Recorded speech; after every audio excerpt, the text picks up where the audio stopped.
Bien, les invito a escuchar la palabra del Señor esta mañana para dar respuesta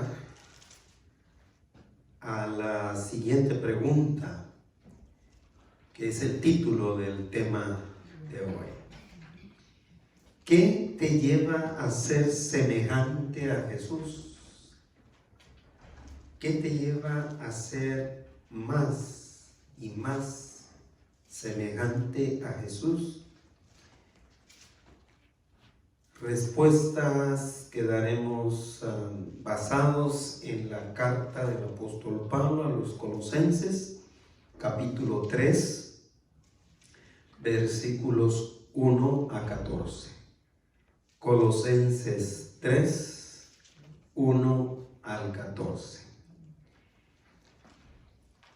Este pasaje lee de la siguiente manera: si pues habéis resucitado con Cristo, buscad las cosas de arriba, donde está Cristo sentado a la diestra de Dios. Poned la mira en las cosas de arriba, no en las de la tierra, porque habéis muerto, y vuestra vida está escondida con Cristo en Dios. Cuando Cristo, vuestra vida, se manifieste, entonces vosotros también seréis manifestados con Él en gloria. Haced morir pues lo terrenal en vosotros: fornicación, impureza, pasiones desordenadas, malos deseos y avaricia, que es idolatría. Cosas por las cuales la ira de Dios viene sobre los hijos de desobediencia,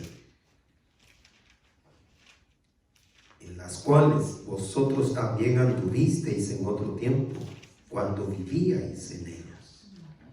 Pero ahora dejad también vosotros todas estas cosas: ira, enojo, malicia, blasfemia, palabras deshonestas de vuestra boca.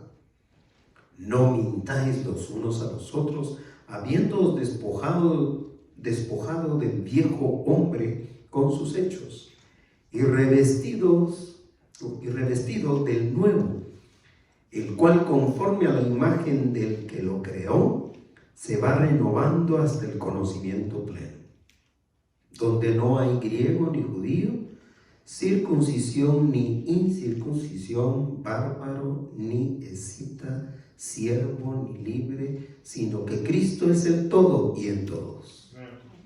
Vestidos pues como escogidos de Dios, santos y amados, de entrañable misericordia, de benignidad, de humildad, de mansedumbre, de paciencia, soportándoos unos a otros y perdonándoos unos a otros si alguno tuviere queja contra otro. De la manera que Cristo os perdonó, así también hacedlo vosotros. Y sobre todas estas cosas, vestíos de amor, que es el vínculo perfecto. ¿Qué es lo que nos lleva a ser más semejantes a Jesús?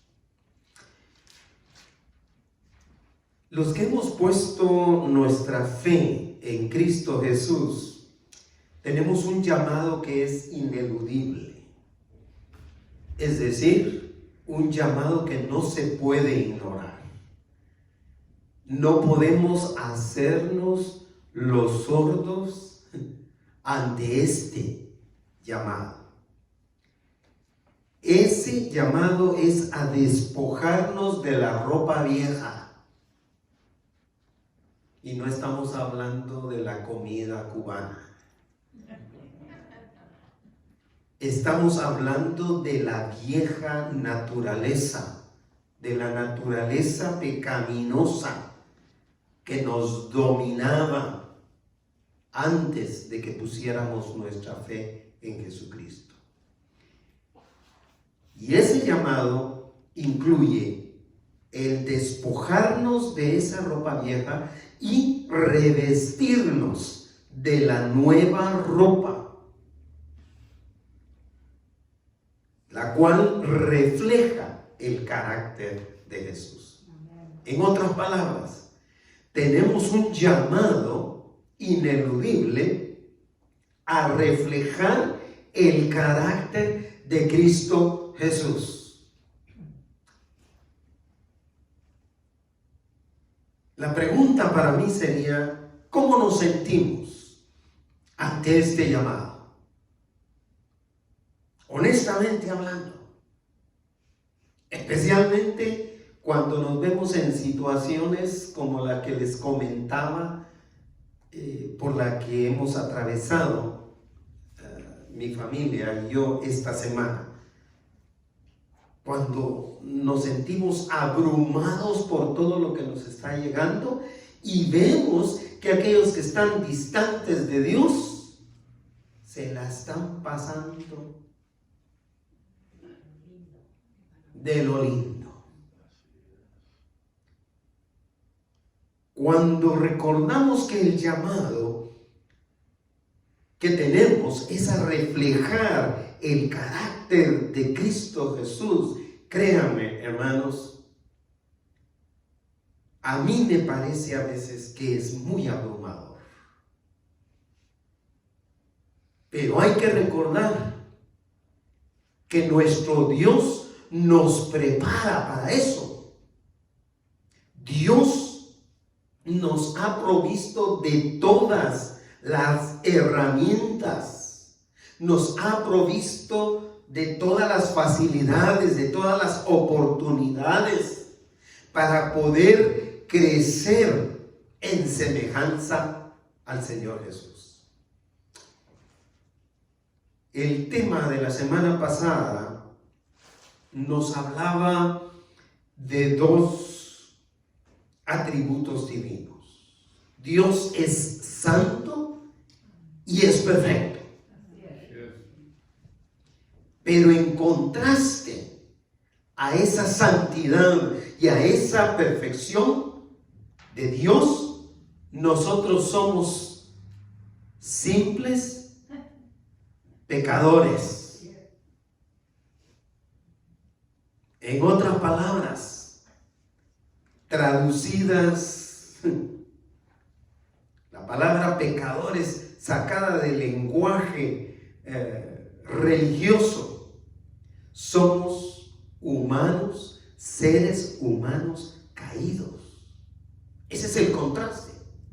Ante la santidad y la perfección de Dios, nosotros no somos otra cosa que seres humanos caídos, por lo que siempre quedaremos cortos en parecernos al carácter de Dios.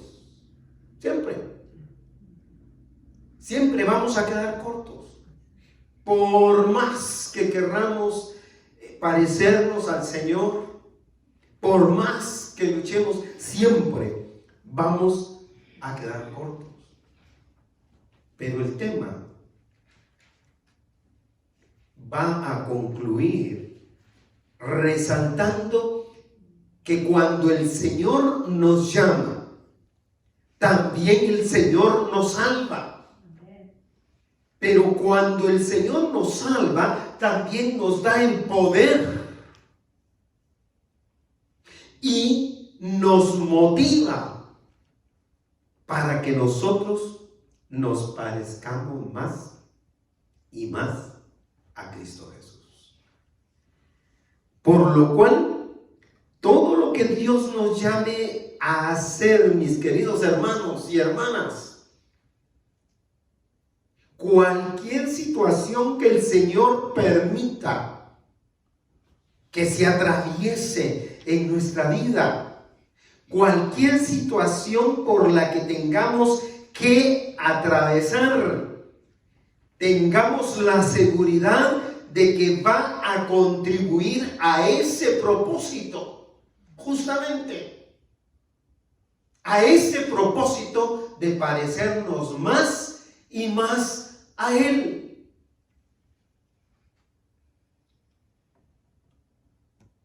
Porque nos toca orar por sanidad cuando nosotros mismos estamos enfermos. Nos toca orar por consolación cuando nosotros mismos estamos pasando por necesidad de ser consolados. Por eso es que todo lo que el Señor nos llame a hacer, no lo hagamos a un lado. No ignoremos lo que el Señor nos pide hacer, porque eso está contribuyendo para que nos parezcamos más a Él, para que seamos más semejantes a Él. Así que respondamos a la pregunta entonces: ¿qué nos lleva a ser más semejantes a Jesús? En primer lugar, el morir a una vida de pecado y resucitar a una nueva vida en Cristo. ¿Qué nos lleva? ¿Dónde empieza ese proceso de semejarnos al carácter de Cristo Jesús? Empieza con el morir a una vida de pecado y resucitar a una nueva vida en Cristo Jesús. Todo el que ha pasado por este proceso de muerte a vida en Cristo Jesús empieza una santificación progresiva. Y hoy amanecí con la intención de sacar esas palabras del vocabulario religioso, que solo ahí las utilizamos, y ponerlas en palabras que nosotros usamos más corrientemente. Y cuando hablamos de santificación progresiva, no estamos hablando de otra cosa más que de una transformación progresiva. Es decir, que cuando se ha pasado por ese proceso de muerte a vida, entonces empieza una transformación progresiva. Empezamos a ser transformados progresivamente. Algunos más rápido que otros. Por consecuencia, algunos más lentos que otros. Pero al final de cuentas, todos debemos entrar por ese proceso o empezar ese proceso de transformación progresiva que nos va a llevar a ser cada vez más semejantes a Cristo Jesús. Por eso el apóstol Pablo empieza el capítulo 3 con el versículo 1, dando el principio de morir a una vida de pecado y resucitar a una nueva vida. Si pues habéis resucitado con Cristo, es decir, esta es la verdad que refleja este proceso de muerte a vida. Si pues habéis resucitado con Cristo, y no es que Pablo esté dudando de los colosenses, no es que el apóstol Pablo esté dudando de que los colosenses eran salvos, sino que el apóstol Pablo está poniendo en perspectiva: si pues habéis resucitado con Cristo, lo que Pablo está diciendo es: si han experimentado esa resurrección espiritual real con Cristo Jesús. Si eso aconteció, si eso sucedió Cuando usted puso su fe en Cristo Jesús, si eso es lo que usted creyó y es lo que usted cree, entonces sucederán dos cosas. ¿Cuál es la primera? Siga leyendo el versículo 1. Buscar las cosas de arriba. ¿Dónde está Cristo? Sentado a la diestra de Dios.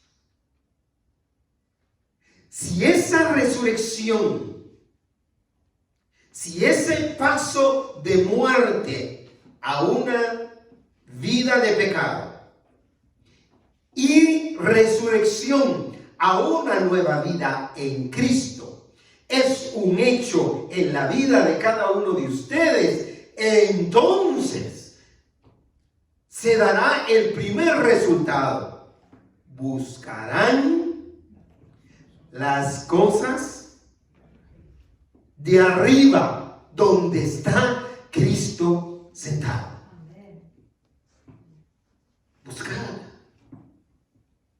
Buscaremos. Hoy mucha gente se levantó buscando cualquier cosa, menos las cosas de arriba, donde está Cristo sentado a la diestra de Dios. Ese era mi conflicto espiritual que yo tenía anoche. Gente que está buscando no las cosas de arriba.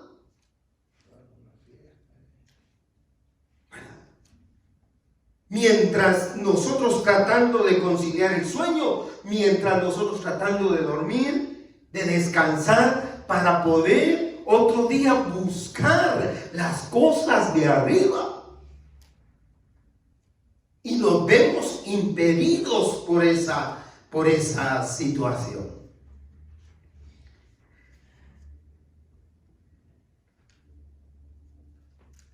Y la segunda cosa está en el versículo 2.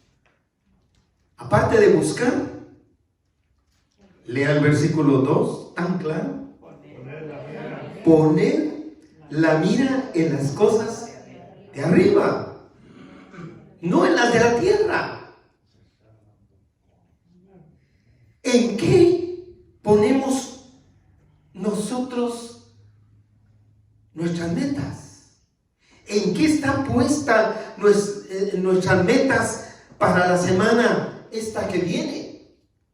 Para el resto del año, para los años de vida que el Señor nos está dando o nos vaya a dar. Sean poquitos, sean muchos. ¿Cuál es la razón por la que no nos queremos morir, hermano?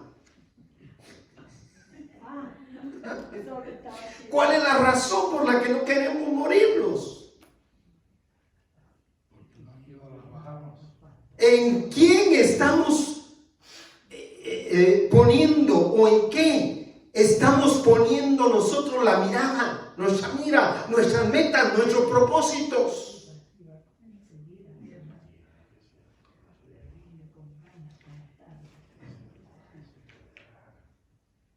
Cada día que pasa es más preocupante, hermanos, vernos tan ansiosos por las cosas terrenales. Es preocupante. Es preocupante que cada día veamos que la ansiedad viene más por las cosas que nos rodean, las cosas de este mundo, que en esencia por buscar al Señor con todo nuestro corazón. Como resultado entonces de haber muerto a una vida de pecado, el creyente experimentará una constante atracción a las cosas de Dios, a Dios, y a las cosas de Dios, hacia todo lo que tiene que ver con Él. ¿Sabe por qué? Porque la vieja vida ya está muerta. Entonces, la atracción que debemos estar experimentando es una atracción hacia las cosas de Dios. Pero nos aflige a nosotros, siervos del Señor, predicadores, maestros que enseñamos la Biblia. Nos preocupa que los creyentes no están siendo atraídos. Y por eso a veces nos vemos obligados a tener que montar un circo. Tal vez así buscan al Señor. Nos vemos tentados a tal vez hacer piruetas, yo no sé. O tal vez a vestirnos de payasos. A montar grandes escenarios para poder hacer atractivo. Pero no debemos llegar a esos niveles. No se puede. La atracción debe ser una atracción espiritual que viene de ese gran amor de Dios por nosotros, y que nosotros, al haber experimentado la muerte de la vida vieja, de la vida de pecado, y haber resucitado en Cristo Jesús, es natural la atracción que debemos sentir. Gracias por participar. Gracias porque usted tiene el derecho de decirme no lo quiero hacer. Así. Todos tenemos aquí en Estados Unidos, todos tenemos derecho a no seguir ni las leyes. Tenemos derecho a no seguirlas, si queremos.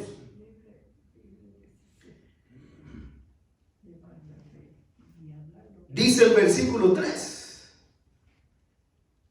¿Por qué razón es que somos atraídos por las cosas de Dios? ¿Por qué? ¿Habéis qué? Habéis muerto. Esta ilustración yo la he puesto cada vez que pienso en este pasaje.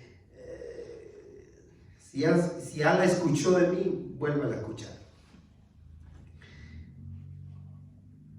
Porque habéis muerto, dice el apóstol Pablo. ¿Ha estado usted en algún funeral donde la persona que está en el féretro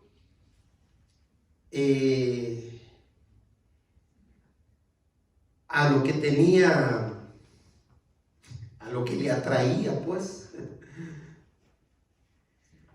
¿Ha visto usted que el muerto diga o mueva la cabeza cuando ve pasar aquello que le atraía? ¿O que mueve los ojos? No. ¿Por qué? Porque está muerto, está imposibilitado, está inactivo. Y eso es lo que debe pasar con nuestra vida de pecado. Si hemos muerto a una vida de pecado, ya no podemos ser atraídos como lo éramos antes.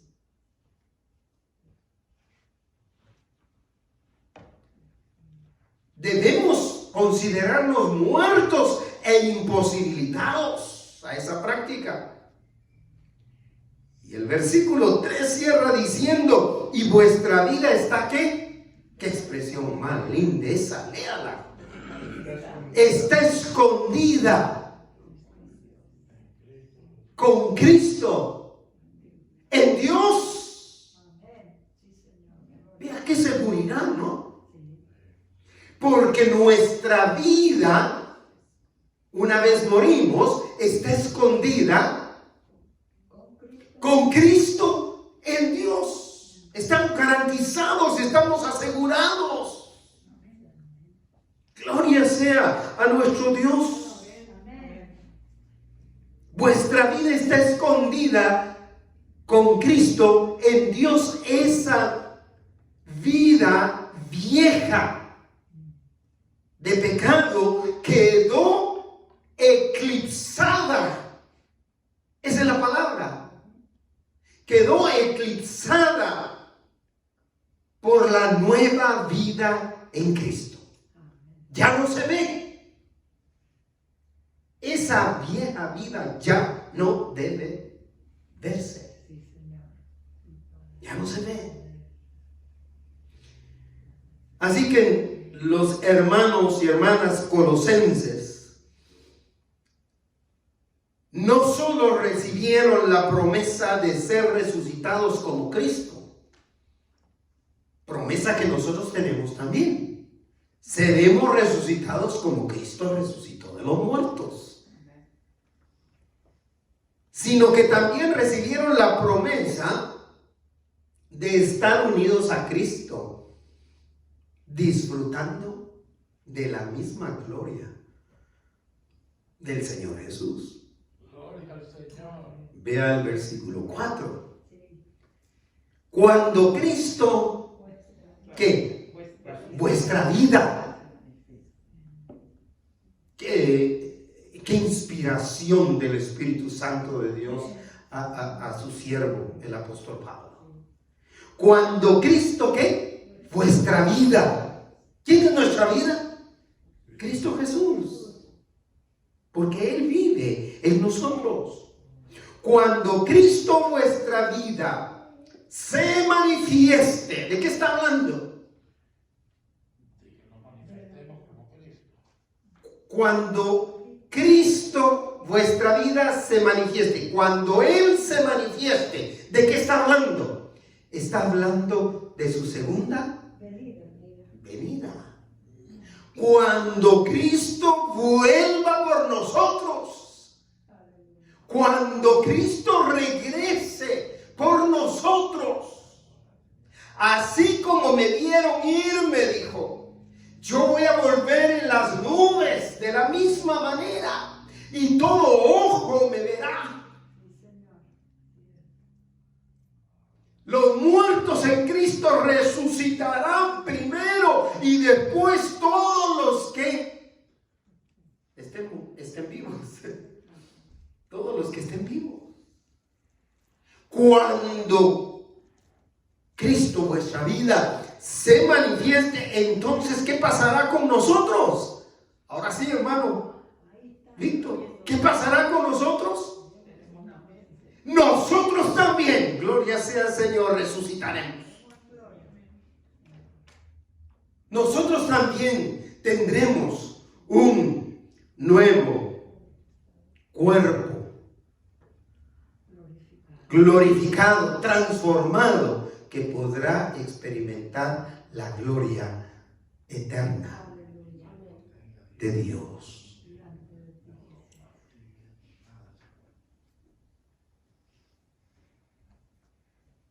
A veces queremos estar en una mejor vida sin morir. Y cuando se explica la condición de estar con el Señor,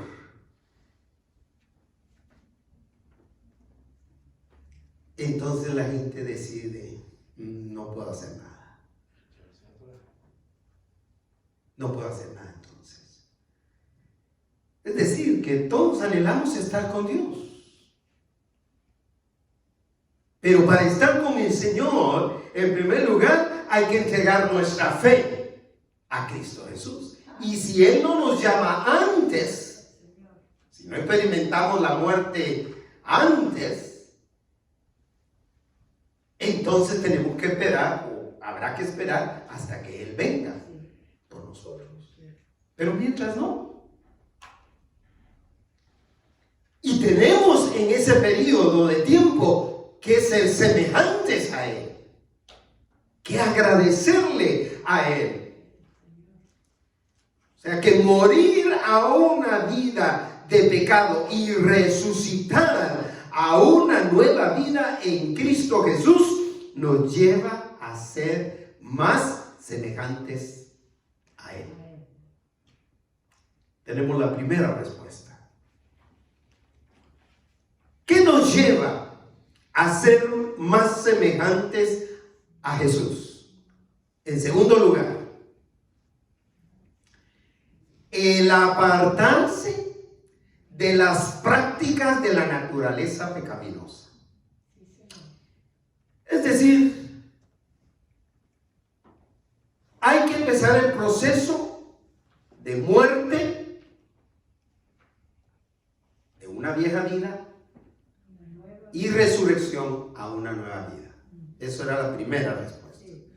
Pero la segunda es el apartarse de cualquier práctica de la naturaleza pecaminosa. Y aquí me llama la atención porque Pablo va a citar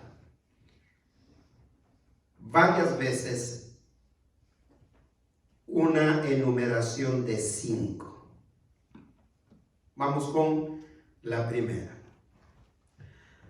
Aunque la naturaleza pecaminosa sigue viva, porque la naturaleza pecaminosa ahí está, ahí se queda, sigue viva.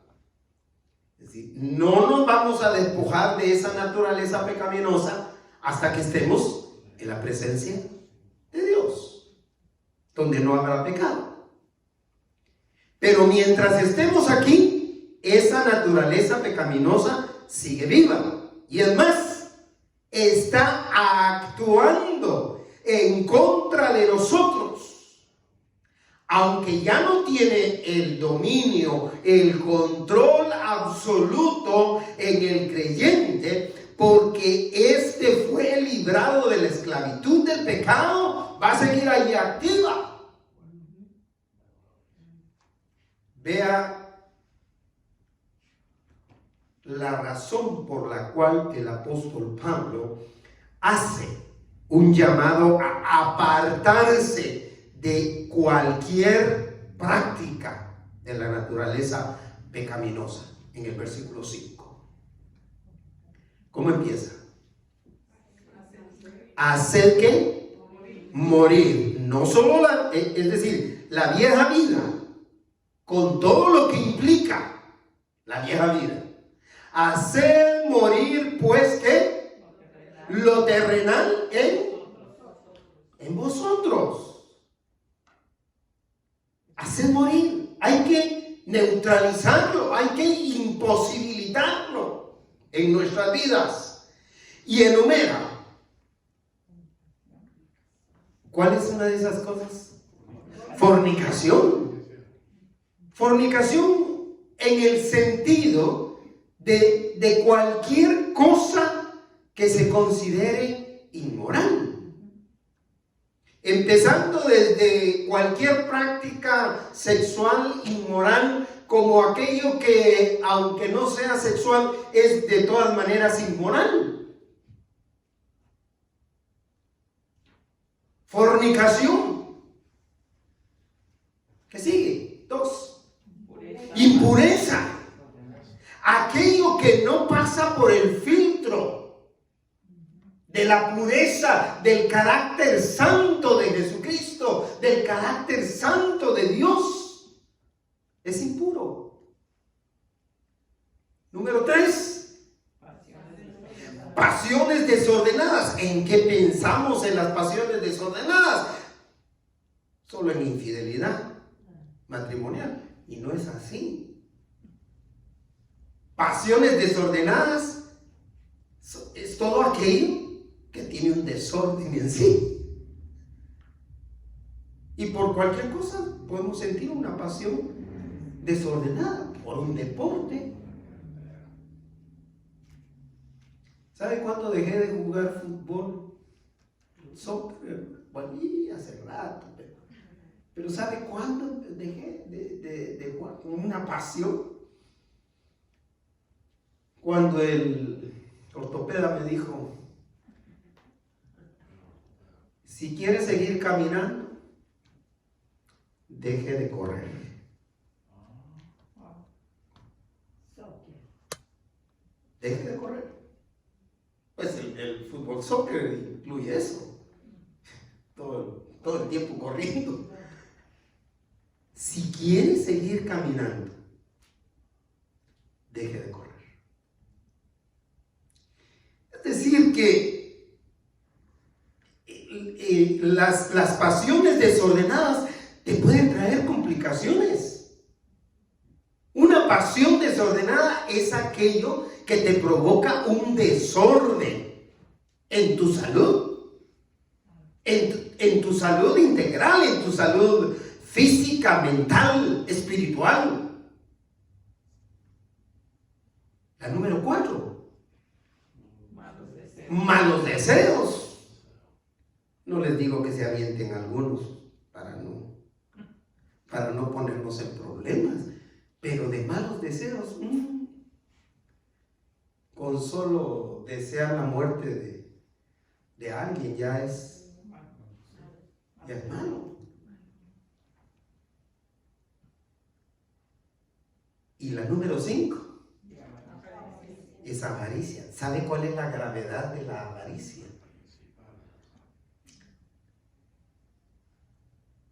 La gravedad de la avaricia, y no por eso yo creo que los católicos romanos se apuntaron un 100 incluyéndolo como uno de los 7 pecados capitales.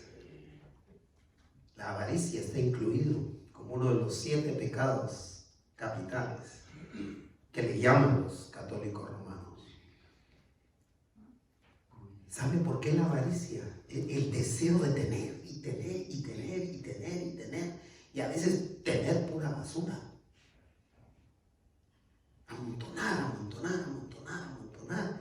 La avaricia de aquella parábola de aquel que llenaba los graneros y que ya no tenía graneros donde poner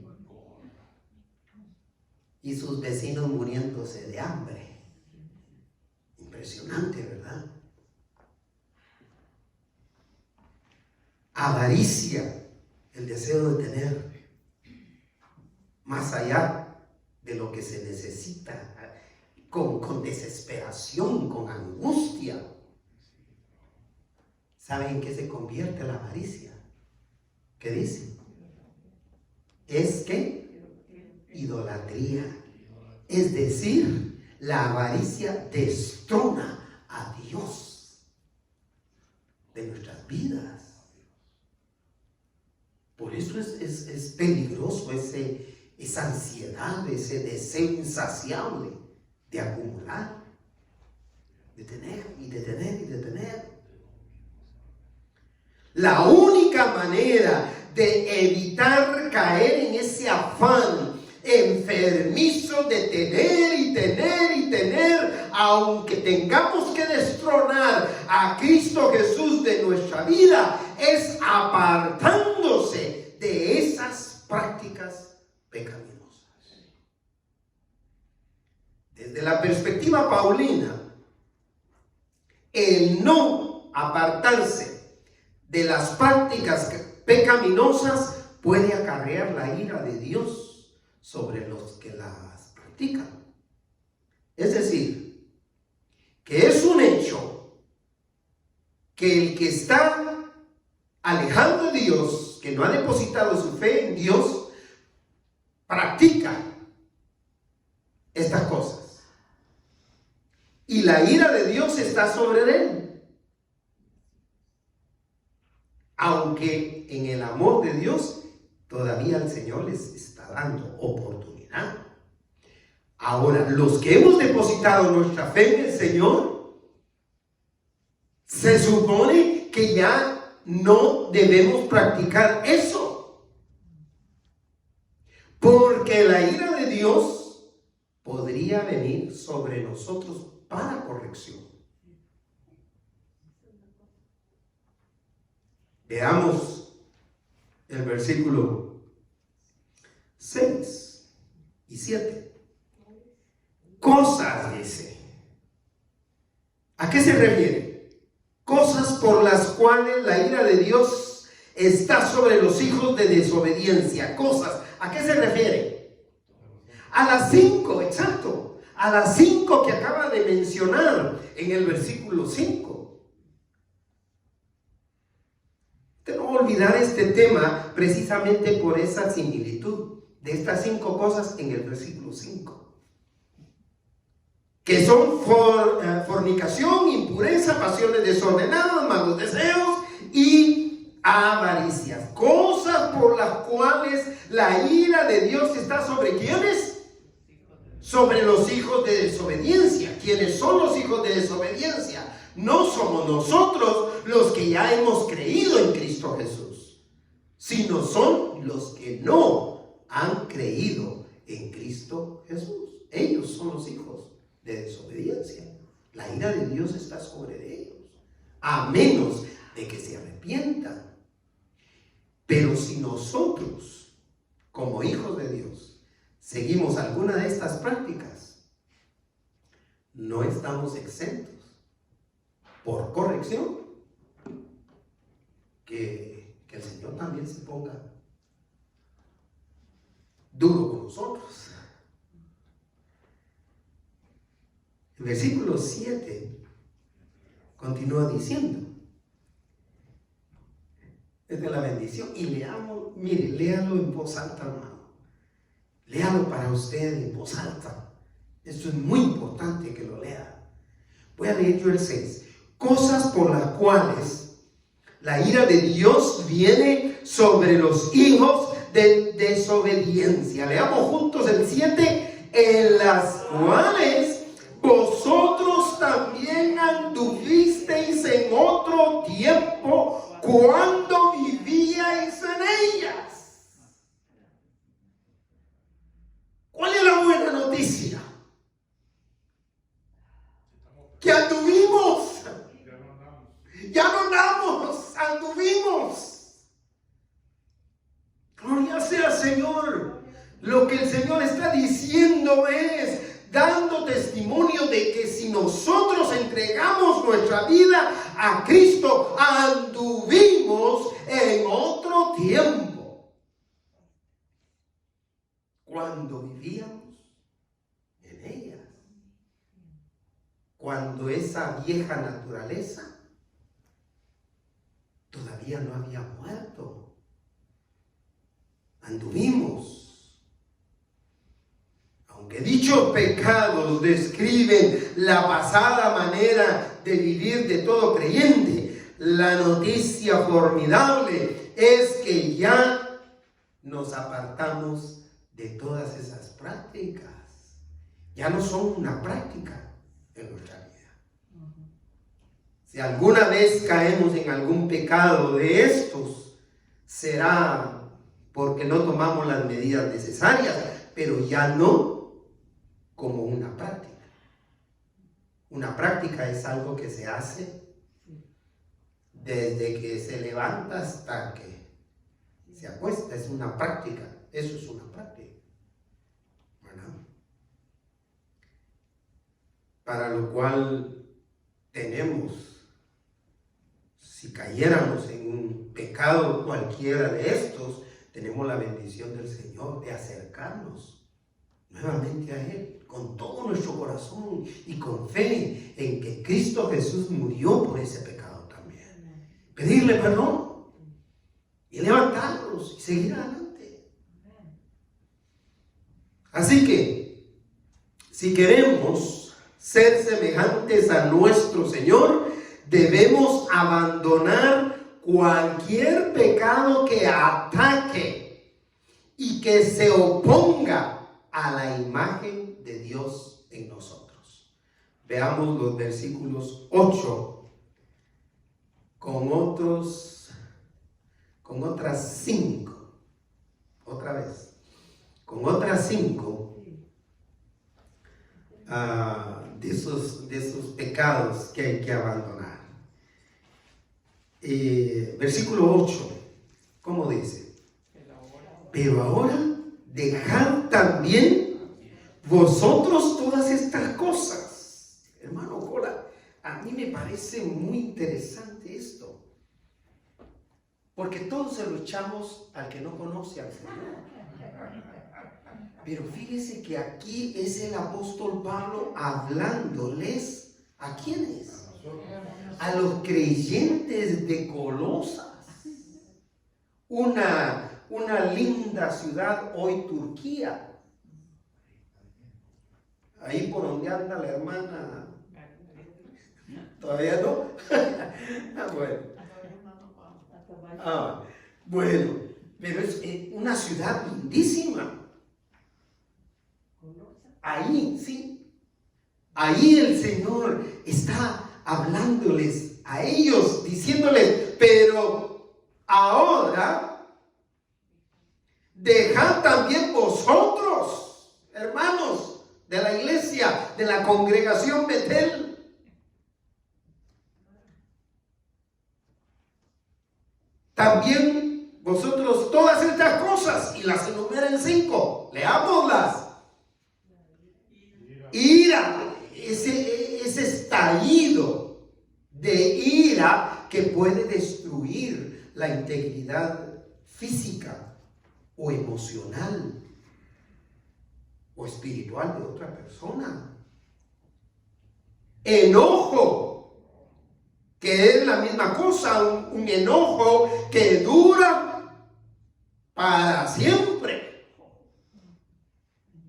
hasta que no nos vemos a punto de morir, no empezamos a llamar a todos los que no hemos perdonado o a quienes no les pedimos perdón que vengan para pedirles.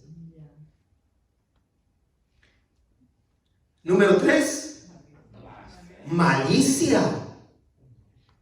Malicia. ¿Sabe que cuando llevamos este tipo de pecados, los llevamos, o este tipo de prácticas las llevamos a los extremos? A veces decimos, no, yo no soy malicioso. Pero fíjese que a veces somos maliciosos con cosas tan sencillas como querer saber, por ejemplo, ¿y de qué murió? ¿Y cómo murió? ¿Y cómo quedó? Si murió en accidente, ¿y cómo quedó? Todo eso es morboso, es malicia. Yo como consejero, ahora ya muchos vienen a pedirme consejería, pues ya todos estamos de la tercera edad, creo yo.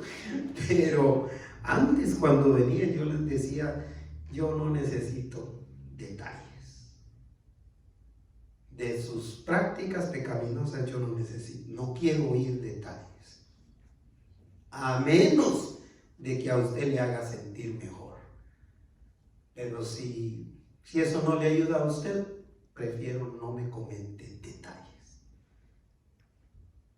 Porque hay malicia muchas veces. ¿Y qué te dijo? ¿Y cómo fue? Bueno, eso es malicia. Continúa. Número 4. Blasfemia. Es decir, decir aquellas cosas que no corresponden a Dios, como que fueran de Dios. Palabras que deshonestas de vuestra boca. Y miren, hermanos, a mí me puso a temblar esta primera parte del versículo 9. Es decir, estas 5 están en el número 8. Pero esta única está en el versículo 9, en la primera parte. Lean. No mintáis los unos a los otros. Hablándoles a creyentes. Hermanos, si la mentira no es necesaria hacia los que no son creyentes, cuánto menos necesaria es la mentira entre nosotros.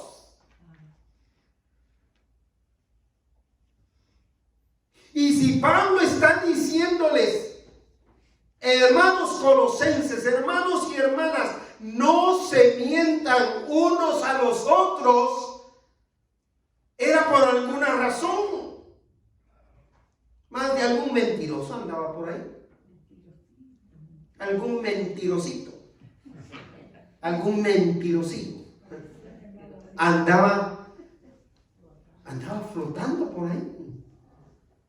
No mintáis los unos a los otros. La exhortación del apóstol Pablo es a dejar de hacer todo lo que es característico del obrar del viejo hombre, para entonces empezar a parecernos más al carácter de Cristo Jesús.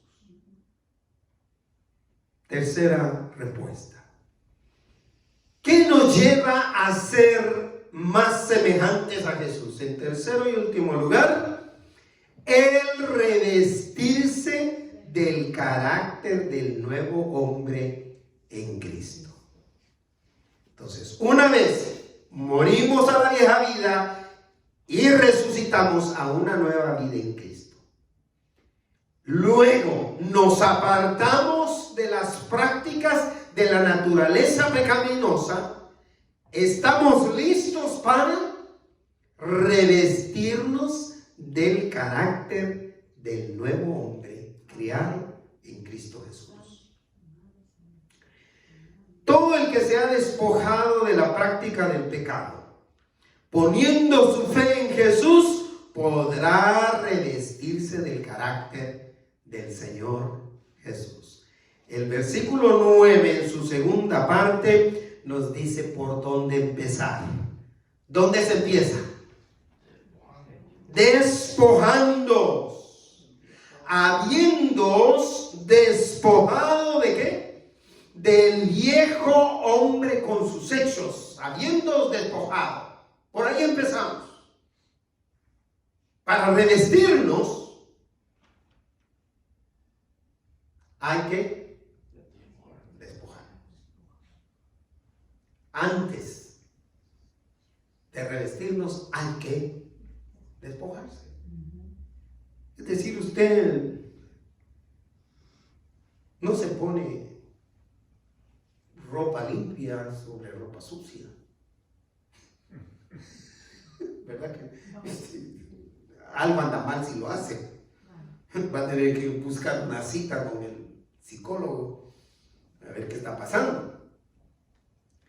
Habiendo despojado entonces del viejo hombre con sus hechos, el versículo 10 dice que continúa y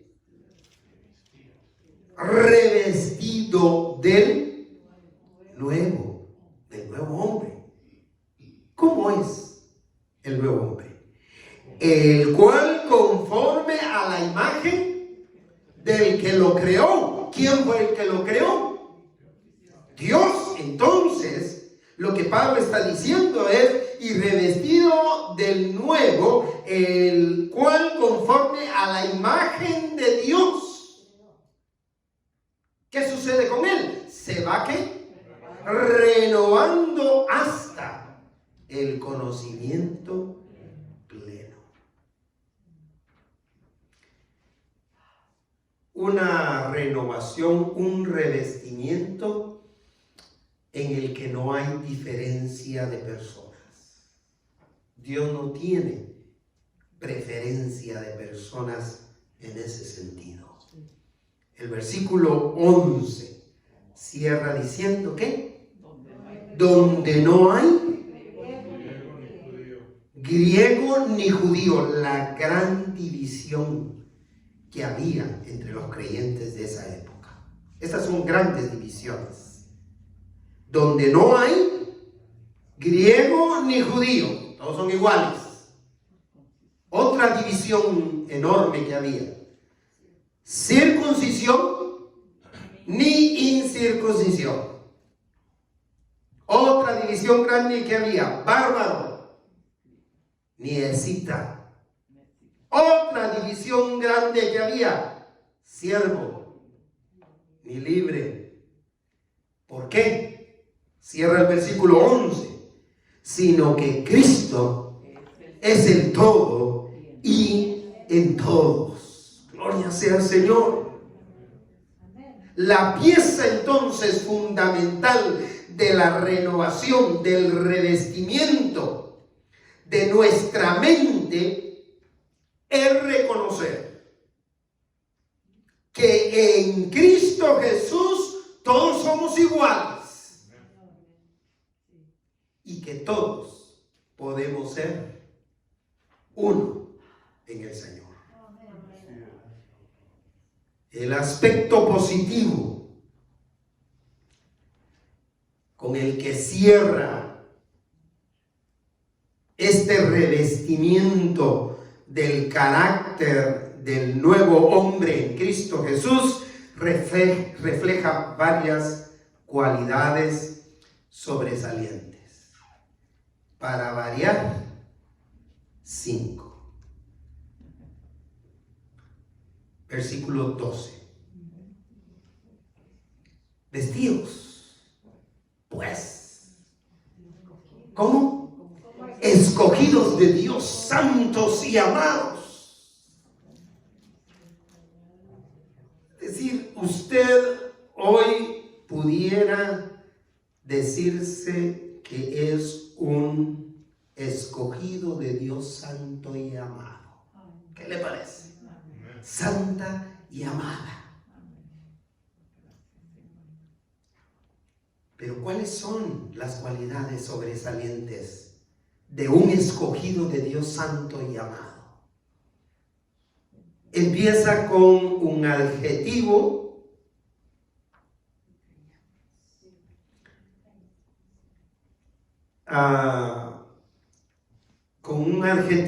y ahora estoy viendo que no son 5 sino serían 4, porque el que voy a mencionar es adjetivo.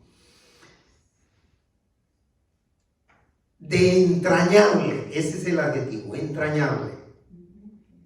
Entrañable en griego se refiere a que tiene procedencia de las entrañas, de lo más profundo del ser de una persona. Y para ser honesto, a los que oigo yo mucho que incluyen esta palabra entrañable es a los españoles, en particular al español. Cuando habla de entrañable amigo, entrañable amistad y ese tipo de cosas. El apóstol Pablo está hablando de entrañable. En primer lugar, misericordia. Vestidos de entrañable misericordia. Pero la manera en que fue escrito, ese entrañable hay que volverlo a poner a las demás cualidades. Entonces diríamos, vestidos como escogidos de Dios santos y amados, de entrañable misericordia. Número 2, de entrañable benignidad. Número 3, de entrañable humildad. Número 4, de entrañable mansedumbre. Y número 5, de entrañable paciencia. Que todo eso sale así, hermano. Impresionante, ¿no le parece? Y me bendice ese gesto de sorpresa, de sorpresa bendecida, de sorpresa de bendición, de cómo hay que vestirnos. Porque revistiéndonos de esas cualidades es la única manera efectiva de apoyarnos los unos a los otros. Vea lo que dice finalmente el versículo 13 y 14. El 13, soportándoos unos a otros. ¿A qué se refiere soportándoos? A apoyarse, a meterse el hombro, a apoyarse en oración. ¡Qué bendición he sentido! A la vez de la presión, de la abrumación que sentí esta semana, también sentí el respaldo de mis hermanos que aunque, si ustedes son como yo, aunque no respondamos, estamos orando, yo sé que están orando. Yo sé que están orando. El apoyo lo sentimos también con el gesto de una sopa caliente. Si aunque seamos 6 en una familia, si todos estamos enfermos, necesitamos el auxilio de alguien.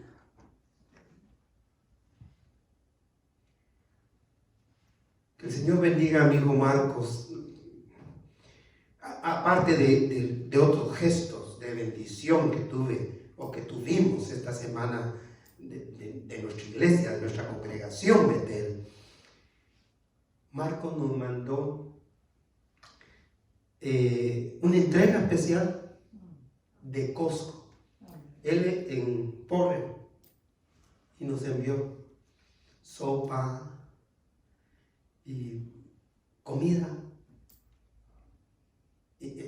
A mí me bendijo mucho, lo llamé y le digo, gracias, mi hijo. Gracias por estar así. Esto es entrañable misericordia. Entrañable benignidad. Entrañable humildad. Entrañable mansedumbre. Entrañable paciencia.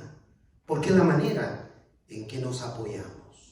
Soportándonos unos a otros y perdonándonos. Su tema, hermano Víctor, anterior. Y perdonándonos unos a otros si alguno tuviese queja contra el otro. Perdonándonos. De la manera que Cristo os perdonó, así también hacedlo vosotros. Perdonaos nosotros. Y el versículo 14 cierra con Cristo Jesús. Amén. Como centro. Y sobre todas estas cosas, es decir, encima de todo lo que he mencionado anteriormente, vestidos ¿de qué? De amor, del amor de Dios, que es el vínculo perfecto, Cristo Jesús. Hay que revestirse del carácter del nuevo hombre en el amor de Cristo Jesús. El que está unido a Cristo, hermanos y hermanas, en su muerte y en su resurrección, pasa a vivir una nueva realidad. Eso es lo que estamos viviendo nosotros ahora. Una nueva realidad. Con una nueva identidad en la cual hay que seguir desarrollándose, empezando por despojar de nosotros aquello que no le agrada a Dios y empezar a reflejar el carácter de Cristo Jesús. Así que para cualquier persona que no ha entregado su vida a Cristo, déjeme decirle, no ha pasado de muerte a vida. Para empezar ese proceso, hay que recibir a Cristo como personal salvador. Así que a usted que puede estar viendo, oyendo, escuchando esta palabra del Señor, le invito una vez más, abra su corazón y pídale a Jesús que entre en él como su salvador personal, aceptando que es pecador o que es pecadora y pidiéndole perdón por sus pecados. De esta manera recibirá esa salvación de Dios ofrecida en Cristo Jesús a todo el que cree. Hermanos, hermanas, la voz de Dios nos sigue llevando a hacer morir lo terrenal en nosotros y a cultivar el piadoso carácter de